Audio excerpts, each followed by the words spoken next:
In the grand tapestry of human interaction, every word we speak is a thread that can either strengthen the weave or cause it to unravel. Choose your threads wisely. Epictetus, a Stoic philosopher, counsels, "First, learn the meaning of what you say, and then speak."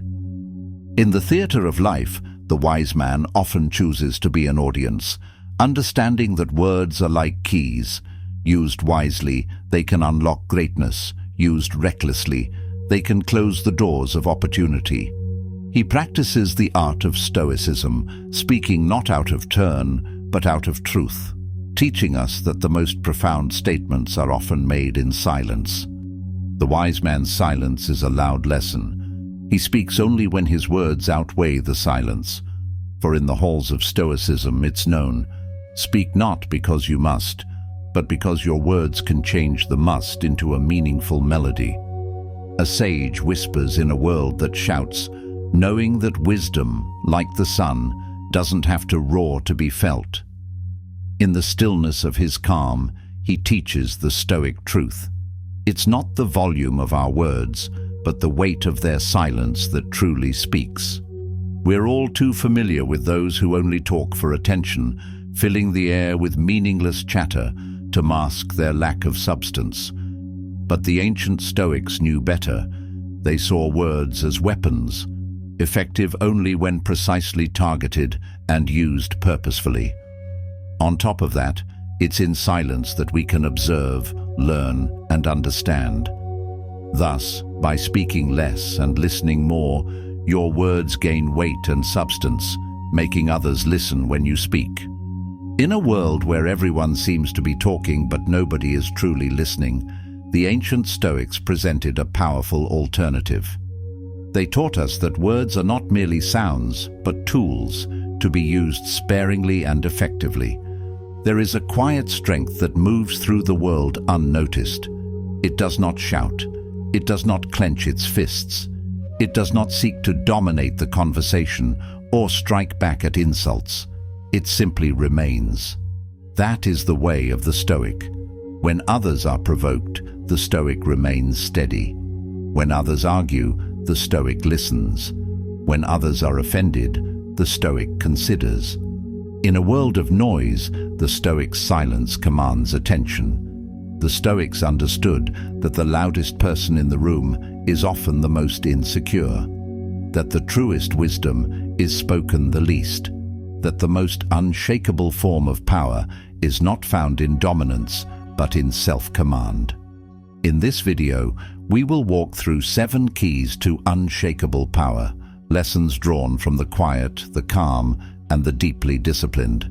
This is not about retreating from life. It's about rising above the noise and learning to lead from within. Chapter 1. Speak less, observe more. Silence is not just the absence of words, it is the presence of awareness. The Stoics believed that you gain strength not by always speaking your truth, but by learning when to say nothing at all. Observation gives birth to understanding. Understanding gives birth to influence. In conversations, many listen with the sole intent to reply. They are formulating their rebuttal before the other person has even finished speaking. Their goal is to be heard, not to understand. But the Stoic listens to learn, not to dominate the dialogue. They listen to uncover the deeper message, the root emotion, the unsaid concerns that linger beneath the surface. They do not interrupt because they understand that silence has a rhythm, and breaking it carelessly is like stepping out of sync with wisdom. They know that speech without understanding is just noise, while silence guided by observation becomes insight. The Stoic studies the room with patience and purpose. They observe posture, eye movement, tone inflection, and the energy in the pauses between words. They are present, not just physically, but mentally and emotionally. They aren't waiting to speak. They are absorbing, processing, evaluating. This discipline transforms ordinary conversations into maps of human nature. Each interaction becomes a lesson in restraint, timing, and emotional intelligence. Marcus Aurelius reminded himself often, to be like the rock that the waves keep crashing over. It stands, unmoved, and the raging of the sea falls still around it. That rock does not argue with the sea. It absorbs the assault, but it is not moved by it. It simply remains. That's the spirit of silence, the stability that doesn't flinch. It is not passivity, it is inner mastery. If you want true power, train yourself to delay your response, not just to others, but to your own impulses. This is where most people fail. They believe power is in speed, in immediacy, in the ability to dominate a moment. But the Stoic understands that true command begins with delay, because what is delayed can be examined, and what is examined can be improved. This requires effort. It means checking the ego, resisting the temptation to fill the silence with empty declarations, and pausing before reacting emotionally. It means welcoming stillness, not as a void, but as a forge in which your response is refined. In meetings, resist the urge to prove your worth with noise. Your presence can be felt without raising your voice. Let others speak first. Study the dynamics, the power structures, the fears behind their urgency, the need to be right that echoes in the tone of their voice. Then offer something distilled and deliberate. Your silence will speak long before you do. It creates tension, the kind that draws respect. In conflict, pause long enough to hear not only what was said, but what wasn't. Words are often camouflage. Silence is a searchlight. When you delay your response, you expose the deeper layers of the exchange, the fears, the wounds, the insecurities no one dares admit. And when you finally speak, your words hold the gravity of that understanding. Silence becomes a mirror. It reflects the truth of a situation more clearly than impulsive words ever could. In moments of anger, wait for the second wave of thought, the calmer one, the wiser one, the one that isn't reactive but principled. That's where your real self speaks. That's where your higher nature leads. In decision-making, ask layered questions. Don't pounce on the first answer that comes. Let the silence stretch. Let it create a vacuum that pulls out truth. Probe with curiosity, not assumption. Leave space for reflection. Your restraint will sharpen your judgment, turning instinct into insight and emotion into precision. You will not be remembered for how often you spoke, how clever your retorts were, or how loudly you projected your opinion. You will be remembered for the gravity of your speech, how your words shifted the atmosphere, not because of volume, but because of weight. People remember how you made them feel, not how loud you were. That kind of impact only comes when it's carried through silence first. Silence adds weight to your words. It acts as a filter that removes the trivial and lets only the essential pass through. And it is that kind of speech, sparse, powerful, intentional, that people carry with them long after the conversation ends. A single phrase delivered at the right time can echo longer than 1,000 rushed words. Words born in silence are words people return to. They become anchors that ground those who hear them because they are not drenched in emotion or ego. They are refined, precise, distilled through patience and clarity. The Stoic doesn't seek to impress. They seek to express truth, not often, but meaningfully, not loudly, but effectively. Their voice is not one of dominance, but of depth. It does not rise to overpower. It rises only when it must, when the moment demands wisdom, not noise. This is the hidden power of silence. It sharpens the mind, and with that sharpened mind, your words become arrows instead of stones. They are not thrown carelessly to hit something. They are drawn carefully, aimed deliberately, and released with intention. That is the difference silence makes. It is a forge, and your language becomes the blade. Every word cuts with clarity because it was formed in stillness. That is the source of unshakable power. the discipline to wait, to observe, to weigh before engaging. When others speak, the Stoic listens, not just to the words, but to the meaning behind them. When others rush, the Stoic waits, not out of hesitation, but because they understand that the slowest step, if it is right, is more valuable than 10 quick ones in the wrong direction. When the world shouts, the Stoic whispers, and it is the whisper that is remembered. Why? Because it carries something rare: control, depth, presence, and presence in this chaotic world is power. That is the legacy of silence. It's not just about being quiet. It's about what that quietness allows you to become: sharp, calm, unwavering. Every day, give yourself the challenge of speaking less and listening more. Approach it not as a restraint, but as a training ground for clarity. In one conversation, make it your goal to say only what is necessary and no more. Practice compressing your thoughts into their purest form. Resist the urge to fill silence with sound just because the space feels awkward. Awkwardness is not a sign of failure. It's often the quiet before wisdom. Let the pause breathe. Let it stretch, settle, and create room for something deeper to rise. Let it open space for truth to emerge, not just from the other person, but from within you. When you don't rush to speak, your mind slows down, your perception sharpens, your sensitivity to tone, tension, and unspoken emotion heightens.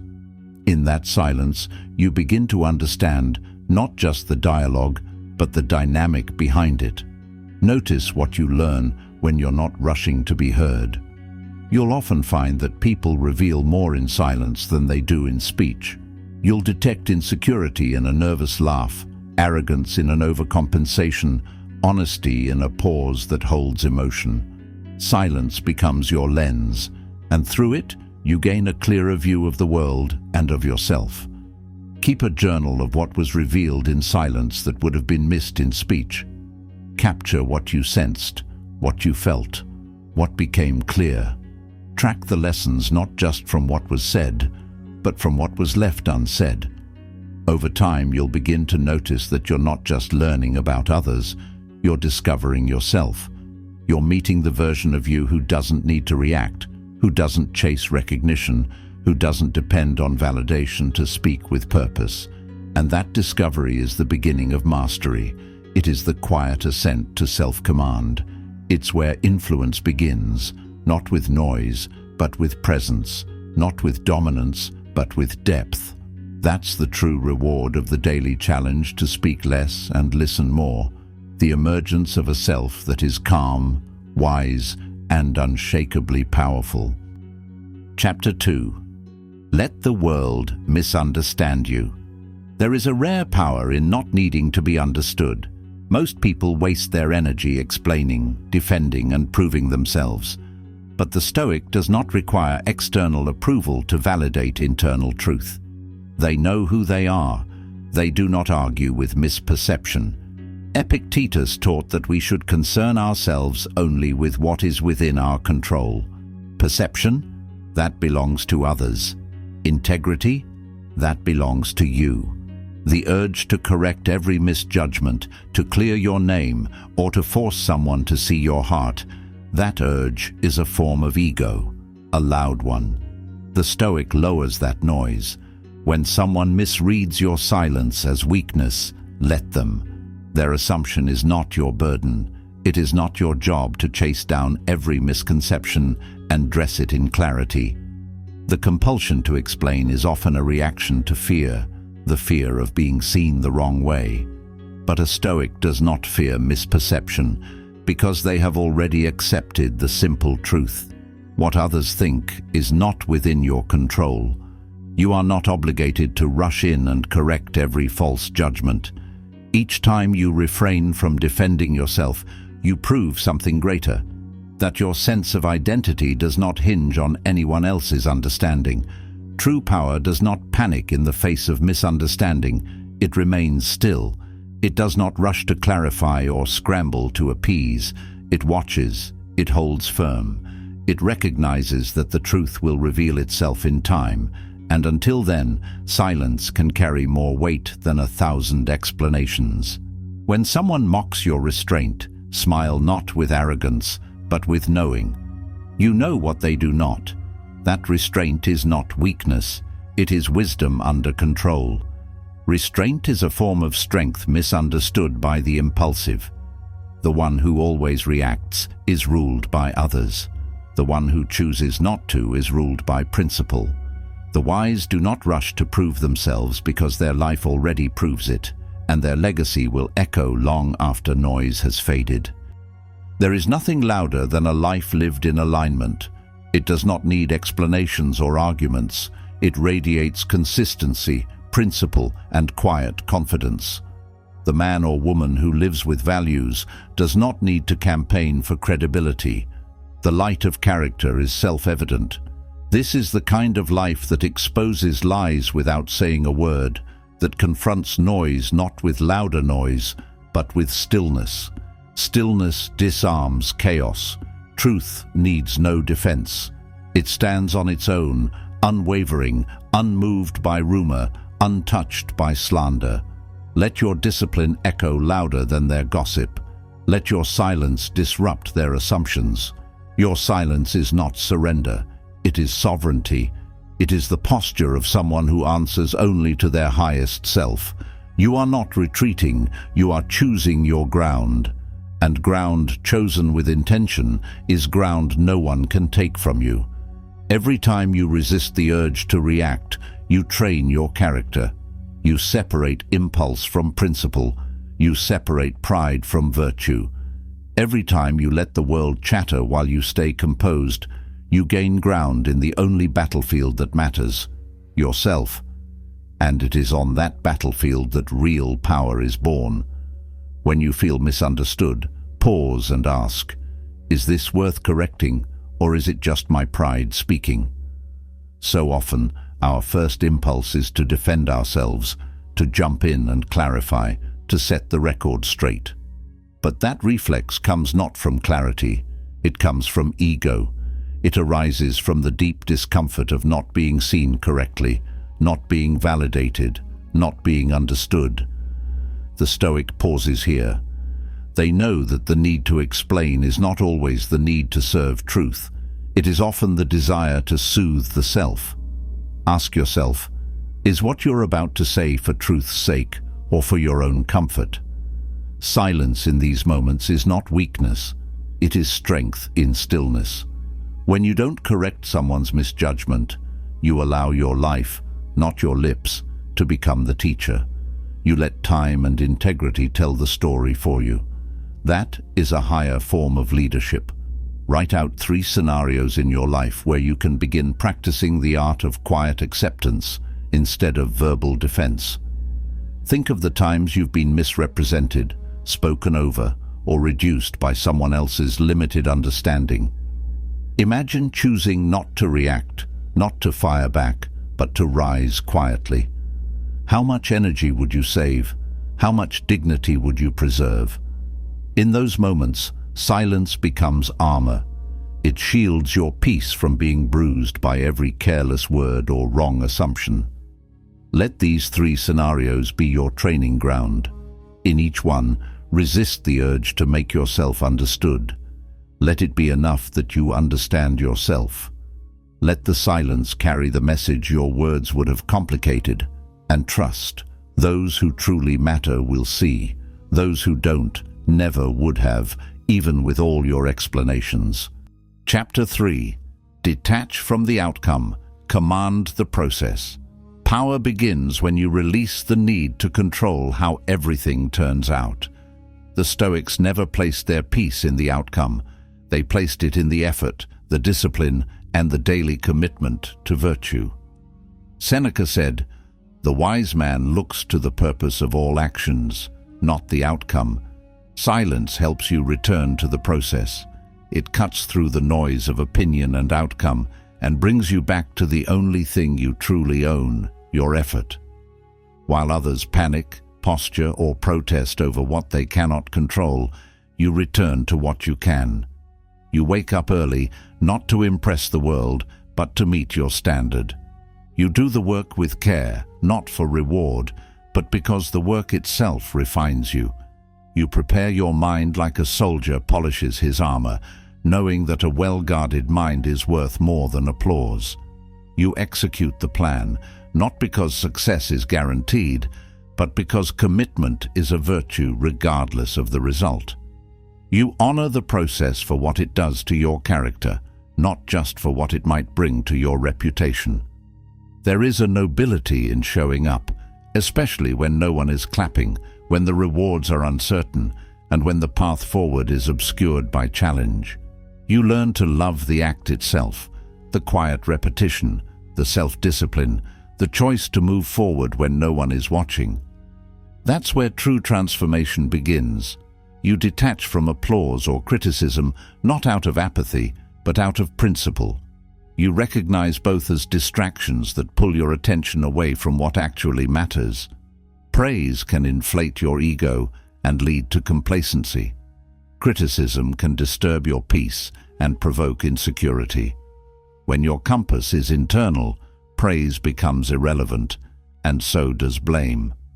Your self-respect isn't a response to external feedback. It's rooted in knowing that you gave your best, held to your principles, and walked with integrity. You don't look outward for direction, you look inward for alignment. This detachment sharpens your clarity. It keeps your vision pure and your spirit steady. When the crowd cheers, stay silent, let them cheer. Accept it with grace, but don't cling to it. Their approval is not your anchor. When the crowd boos, stay silent, don't take it personally. Their disapproval is not your undoing. In both cases, remain anchored. Do not let their cheers swell your pride or their jeers deflate your purpose. Let your actions speak for you. Let your process define you. Because the process is yours. The outcome is not. The world may react, praise, ridicule, or ignore, but the Stoic remains, eyes forward, feet planted, working not for recognition, but for mastery. And mastery is always forged in silence. This kind of silence is not withdrawal, it is presence. It is not resignation, it is concentration. You are not hiding from the noise of the world. You are choosing not to absorb it. And that choice gives you power. It lets you conserve your focus, refine your energy, and keep moving regardless of who notices or who misunderstands. To live like this is to live with strength, not the kind that announces itself, but the kind that cannot be shaken. Choose one goal this week and focus only on the actions required daily to move toward it. Make this goal specific and manageable, something concrete that can be worked on consistently each day without relying on external validation.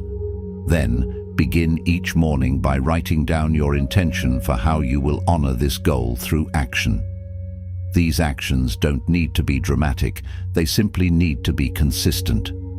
Let your commitment be quiet but unwavering. Keep a process log. Track what you did, not what you achieved. Note the time you devoted, the effort you applied, the mindset you brought. Refrain from measuring success in results. Measure it in discipline. Record moments where you stayed focused despite distraction, and moments where you noticed your mind drifting. Use this journal not to judge, but to witness, to understand how your patterns rise and how your silence sharpens. At the end of the week, reflect deeply, not just on how much progress you made, but on how your relationship to process has changed. Did you find more peace in doing rather than proving? Did you notice how letting go of outcomes allowed you to remain centered? Observe what shifted in your mindset, your expectations, your patience, your presence. That's the real gain. That's the foundation of unshakable power. Quiet, disciplined motion, rooted in clarity, detached from noise. Chapter 4. Build an inner fortress. In silence, you begin to construct what the Stoics called the inner citadel, a mental stronghold untouched by the chaos outside. Life is noisy, unpredictable, and often unfair. but what you cultivate inside can remain steady. Marcus Aurelius, who led armies and ruled an empire, wrote, "Nowhere can man find a quieter or more untroubled retreat than in his own soul." This is the secret of the unshakable. They do not need perfect circumstances to feel calm. Their peace is not situational, it is structural. It is not found in the world, but built within. They carry that calm with them, not as a performance, but as a way of being. Their silence is not empty. It's a fortress built with discipline, thought, and philosophy. It is constructed brick by brick through the daily decision to choose principle over impulse, reflection over reaction, and clarity over chaos. When insulted, they retreat inward and consult their principles, not out of fear, but out of fidelity to their higher self. They understand that to live by principle is to step above impulse. They are not running away from confrontation. They are choosing to confront it at a higher level, on the battlefield of self-command rather than emotional reactivity. Their first reaction is not retaliation, but reflection. They see the insult not as a personal wound, but as a moment to reveal their training. Their silence is not retreat, it is review. It is the discipline to pause and examine the offense through the lens of virtue, not vanity. It is the pause in which clarity is summoned. It is the moment where emotion cools and wisdom steps in. They ask themselves, what virtue is needed here? What part of me is being tested? And how can I rise rather than fall? This inward pause becomes their shield, not just against others, but against their own lower instincts. That's where real victory lies, not in defeating another, but in mastering oneself. When tempted, they pause and consult their values, like a captain checking the stars before changing course. The Stoic does not trust impulse, no matter how urgent it feels in the moment. They do not rush toward what merely feels good or looks impressive. They are not guided by cravings or desires that arise without inspection. Instead, they stop and question, does this align with who I am becoming? This question becomes their filter for temptation. They understand that each action is a vote toward identity. Each decision either builds the inner fortress or chips away at it. The Stoic is aware that a moment of compromise can undo months of progress. They do not chase pleasure or praise if it means losing integrity. They have already chosen a higher allegiance, to character, to clarity, to conscience. Their compass is steady, and it is set by principle, not preference. It is this internal guidance system that allows them to navigate through life with purpose, even when the winds of emotion blow fiercely. And when tested by adversity, by pressure, by misunderstanding, they don't react. They don't flail. They don't throw themselves into the noise, hoping to drown out discomfort with distraction or drama. They resist the temptation to meet chaos with chaos. Instead, they respond, not emotionally, but wisely. Their action is thoughtful. Their stillness is strategic. They choose to wait before speaking, breathe before deciding, reflect before acting.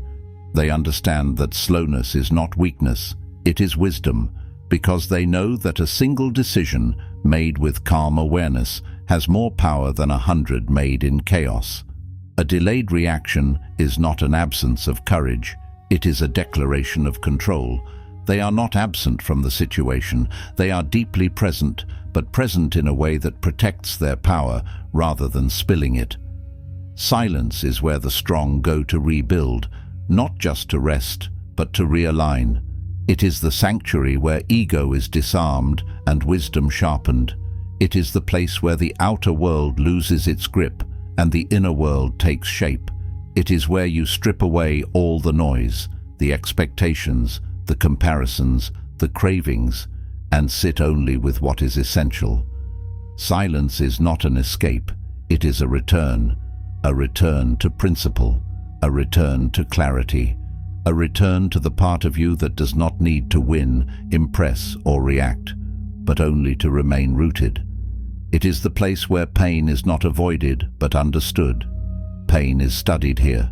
It is questioned, held, and integrated, not rushed past, not denied. It is examined until its teaching is revealed. Where clarity is not found in talking, but in listening to yourself, to your conscience, to the values that outlive the moment. Talk is often a defense mechanism, a way of avoiding the discomfort of self-confrontation. But the Stoic listens. They listen beneath the noise, beneath the ego, beneath the fear. They search for what is honest. They do not ask, "How do I win this moment?" They ask, "How do I stay true in it?" It is where the internal compass is recalibrated, where noise is filtered out and direction is reclaimed. Because the world will try to pull you in every direction. People will provoke, circumstances will surprise, headlines will scream. But silence lets you come back to center. It lets you hold your line in a world that constantly wants you to bend. In silence, you are not disconnected, you are reconnected. To your values, to your purpose, to your strength. You walk back into the noise with your inner posture intact. To sharpen is to remove the dullness caused by distraction and external noise. It is to strip the blade of your mind back to precision, to remove what is blunt, reactive, or emotional, and replace it with what is refined, deliberate, and clean. Sharpening is not comfortable. It grinds away what is soft and unready. But in the end, what remains is durable, capable, clear. And to return to center is not to escape the world, but to face it again with focus, intention, and power born from within. That is the power of silence. Not a lack of sound, but the presence of something greater. Control, direction, unbreakable calm. It is not a void, it is a force. The Stoic knows this power well, and in mastering it, they rise, not with noise, but with unshakable presence. Create a daily inner citadel ritual. This could be 10 minutes of silent reflection, a morning meditation on Stoic quotes, or writing one value to uphold no matter what happens that day. Use this time to strengthen your interior world before facing the outer one. Chapter 5. Let stillness lead you. Stillness is not inaction. It is right action born from clarity. It is the moment the archer draws the bow, not yet releasing the arrow, but aligning the shot. It is the breath before the leap, the silence before the symphony begins. When you are still, you are not frozen, you are grounded, you are not rushed, you are ready. Stillness is not the absence of movement, it is the intelligent control of it. It is energy contained, directed, and made intentional. The Stoics valued stillness because it allowed the mind to settle before choosing a direction. A still mind is a clean mirror. It reflects without distortion. It does not just see, it sees truthfully. People who panic often regret their next move. They lunge, they lash out, they leap without looking, and only later do they see the wreckage behind them. Their reaction becomes their regret. But people who pause rarely do. The Stoic practices the pause, between stimulus and response, between insult and reaction, between fear and decision. That moment of silence is sacred. It's the crucible where clarity is born. It's where rashness dies and discipline lives. The pause is not weakness, it is wisdom in action. In the pause, you regain control over your own direction. You reclaim authority over your instincts. You learn to ask, what does this moment require, instead of, what do I feel like doing? The pause is the true seat of power. It separates those who are pulled by life from those who lead themselves through it. It is the fulcrum between chaos and clarity. In a world that rewards reactivity and praises speed, stillness becomes a rebellion. It defies the pressure to perform and the reflex to rush. It is the act of stepping outside the frenzy to make a decision that is not driven by urgency, but by principle. This single act of resisting the noise and returning to your values puts you in command of your direction rather than letting circumstances dictate your next move. And from that principle, your power grows, not externally, but inwardly, where it matters most. Stillness also teaches you how to see clearly. It peels back the layers of urgency and illusion like fog lifting from a morning landscape. In the stillness, you begin to recognize how often you've confused momentum with meaning. It strips away the false narratives you've picked up from comparison, competition, and fear. The lies that tell you you're behind, that you're not enough unless you're loud or busy. You begin to notice what actually matters. You see the difference between noise and necessity. The non-essential begins to fall away like dust shaken from a clean rug. You recognize distractions for what they are, camouflage for avoidance, noise dressed as necessity. You begin to say no without guilt. You begin to prioritize what aligns with your soul, not just what satisfies your ego. You begin to make decisions not from pressure, but from principle. You move not with urgency, but with purpose. You feel your actions anchor themselves in integrity, and in that anchoring they gain weight. Stillness gives you the margin to discern, to evaluate, to choose with intention. It is the interior space between the impulse and the act, between the provocation and the reply. This space is where self-mastery grows. It is the ground on which emotional chaos loses its grip. It creates space inside you so that when the world compresses, you expand.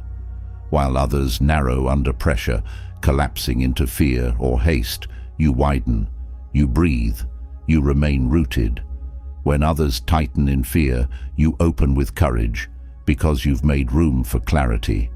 When others react, you reflect, because you've conditioned yourself to think, not to flinch. When others scatter, you focus, because your attention is not pulled by noise, but steered by values. This is the power of stillness. It does not slow you down, it makes you more precise. It allows you to wait, not out of hesitation, but out of wisdom. It eliminates wasted movement, the kind driven by emotion, pride, or insecurity. It teaches you that speed is not the same as effectiveness, and that some of the most powerful actions are the quietest ones. It creates not delay, but discipline. It teaches you to listen for the right moment, the right word, the right step. It refines motion into meaning. It purifies action into virtue. It transforms decision-making from a reaction into a ritual, one centered in awareness and strength. It gives you the kind of clarity that turns every step into a statement of discipline, a signal to the world that you are not moved by noise, you are moved by vision. Each move becomes a choice, not a compulsion. Each pause becomes a practice, not a hesitation. Your stillness becomes a signal to others, not of passivity, but of quiet authority. It tells the world, I know myself, I know my path, I will not be pulled from it. In a chaotic world, stillness becomes your competitive edge, because nothing moves stronger than what moves from stillness. The most decisive force often begins in deliberate pause. It is the power of the patient, the strength of those who wait, not idly, but wisely, who observe, learn, prepare, and then act with certainty. It is not slowness, it is sovereignty, sovereignty over your emotions, sovereignty over your mind, sovereignty over your time, your choices, your energy. In stillness, you no longer respond to life, you lead it. This week, set a reminder 3 times a day to pause for 2 full minutes. In those minutes, do nothing, no phone, no tasks, just breathe, observe, and be. Notice what emerges from the stillness. Let it guide your next choice. Chapter 6. Master the invisible battle.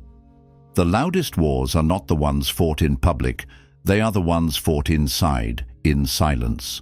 The Stoic does not wage war against the world, they wage war within, where the enemy is subtle, persistent, and deeply familiar. This is the invisible battle, the battle between impulse and principle, between emotion and reason, between what feels good and what is right. To master yourself is to win where no one sees. It's to conquer the anger that rises when insulted, the jealousy that stirs when others succeed, the fear that whispers in the dark moments of uncertainty, and the pride that demands attention in the face of silence. It's to choose restraint over reaction when ego begs to be heard. These battles happen in the quiet corners of the mind, when no one is watching and no one is applauding. No one may ever praise you for overcoming these things. There will be no audience, no validation, no medal. But the Stoic doesn't do it for praise. They do it for freedom, because each time you resist the pull of emotion, you reclaim a piece of your power. Every act of self-restraint is a step closer to sovereignty. Every emotional victory adds a new stone to the foundation of your inner fortress. This is not about suppression. The Stoic doesn't pretend emotions don't exist. They feel them fully, but they don't let them rule. They acknowledge them and then educate them. They ask, is this emotion useful? What is it trying to tell me? Is it pointing to something true, or is it leading me astray? Emotions are messengers, not masters. Anger may arise, but it doesn't lead. Fear may knock, but it doesn't answer. Jealousy may shout, but it doesn't steer.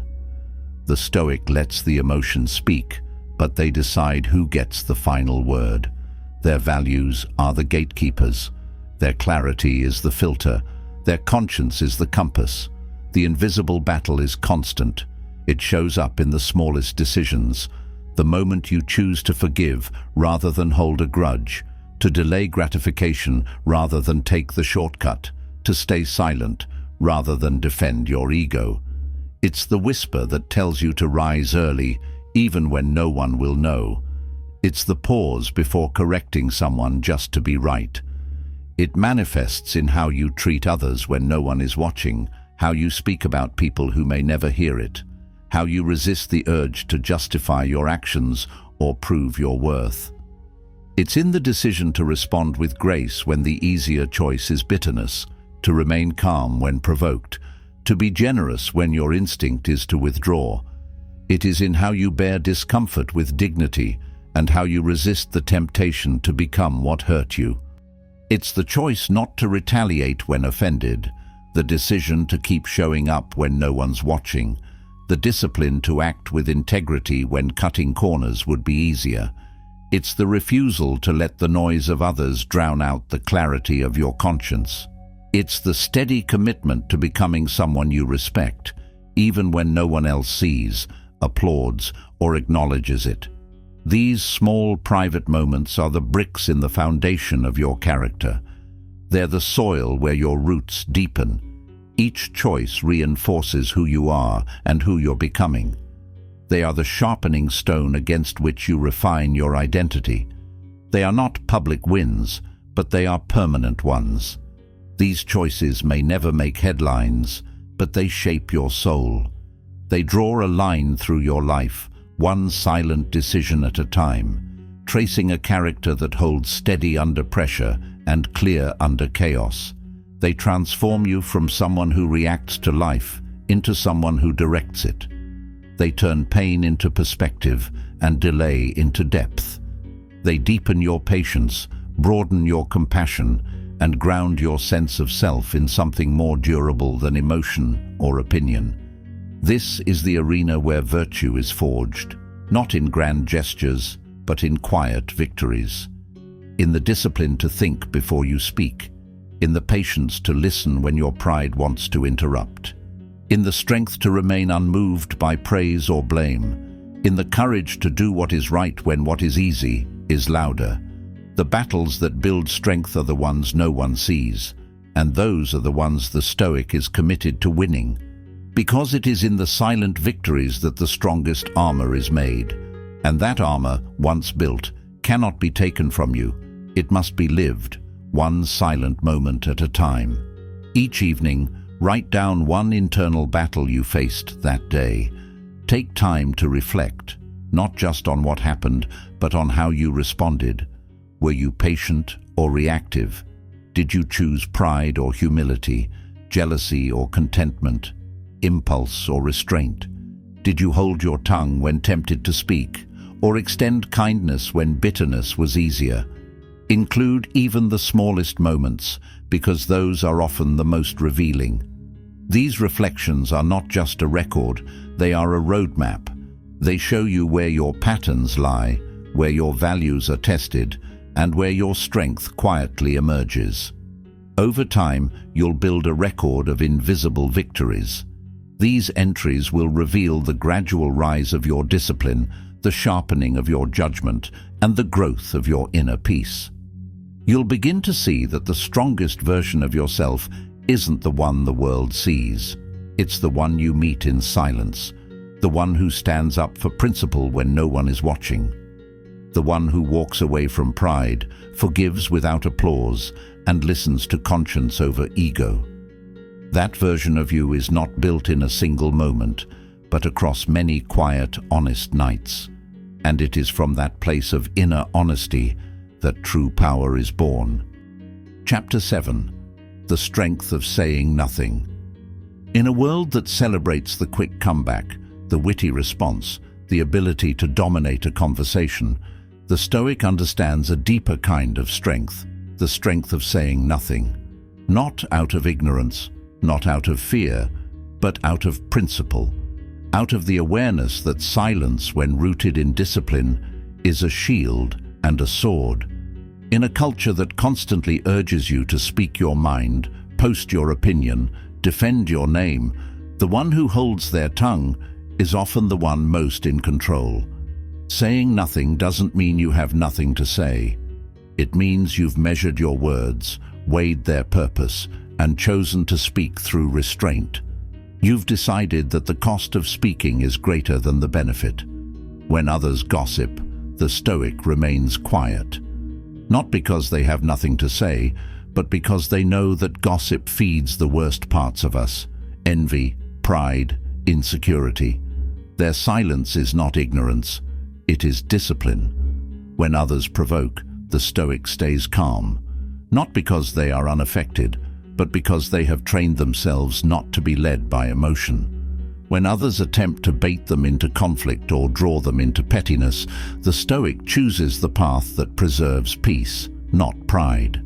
They recognize the cost of every word and choose to spend their energy only where it elevates, not depletes. Not because they are passive, but because they know that silence can be more powerful than rebuttal. Silence can expose what noise hides. Silence can challenge others to reflect without the need to confront. They don't waste energy defending what is self-evident. They don't chase validation through noise. They know that truth doesn't need to shout to be true. Truth simply is, and in time, it proves itself without their intervention. This is not the silence of defeat. It is the silence of self-possession. It is the kind of silence that is rooted not in submission, but in strength, an earned strength, built from years of reflection, restraint, and wisdom. It is what happens when you know your worth so deeply, you no longer feel the need to advertise it, explain it, or defend it. Your dignity becomes internalized, and from that place of internal security, silence becomes a form of communication in itself. It is the kind of stillness that radiates clarity, the kind of presence that doesn't need volume to be felt. When you walk into a room, you don't need to dominate it. Your groundedness speaks for you. It's the ability to walk away without proving your worth, because you've already proven it to yourself. It's the wisdom to understand that not every hill is worth dying on, and not every comment deserves your reply. It's the discernment to ask, what does engaging cost me? And the strength to realize that walking away is often the highest form of power. The strength to say less and mean more. The ability to let your energy carry the truth your words do not need to. The power to witness chaos without joining it, to sit in silence while others unravel in noise, the patience to wait while others unravel in haste, knowing full well that peace is not purchased by retaliation, but preserved through stillness. The wisdom to understand that some fires die when you stop feeding them, and others burn longer when you throw words at them. Silence is not giving up, it is opting out of what no longer serves your evolution. The Stoic does not let pride trick them into unnecessary battles. They understand that silence isn't weakness, it's restraint guided by perspective.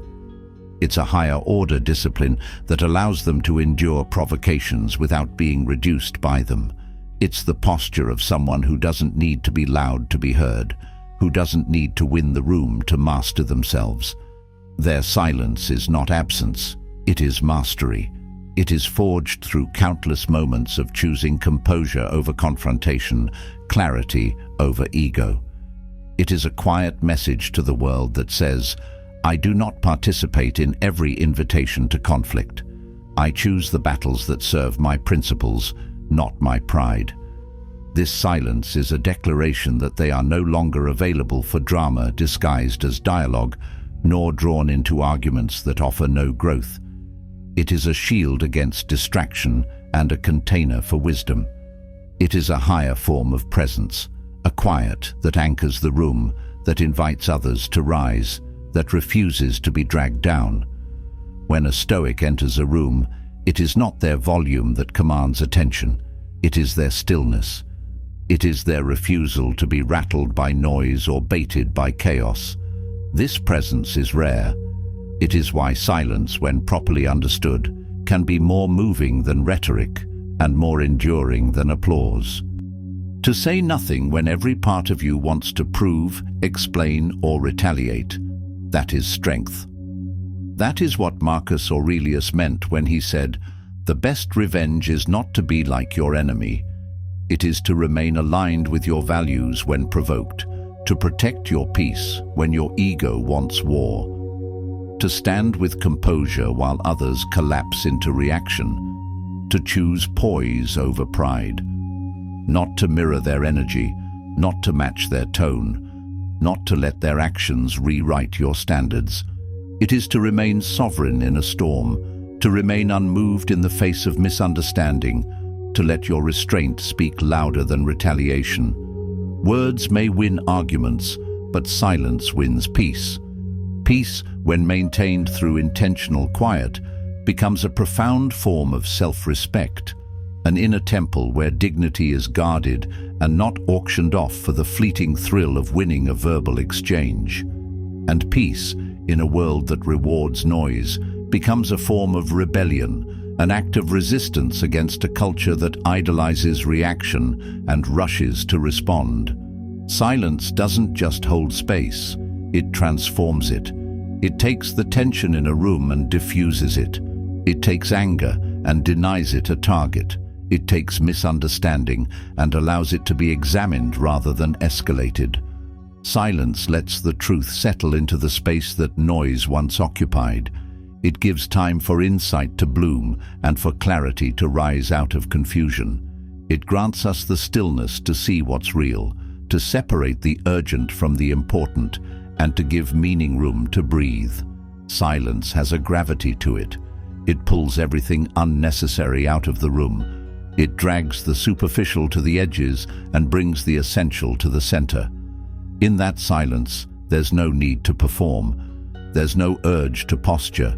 There's only presence, the raw, undistorted presence of who you are when you are not trying to win or please or prove. It centers what matters. It brings the attention back to what cannot be faked: character, principle, truth. It reveals the difference between reaction and response, between impulse and intention, between noise that fills space and words that serve purpose. It shows you the power of choosing not to escalate, not because you are weak, but because you are grounded in something deeper. And when the truth stands alone in that silence, it is unmistakable, it is undeniable. It does not need decoration, it does not beg to be heard, it simply is.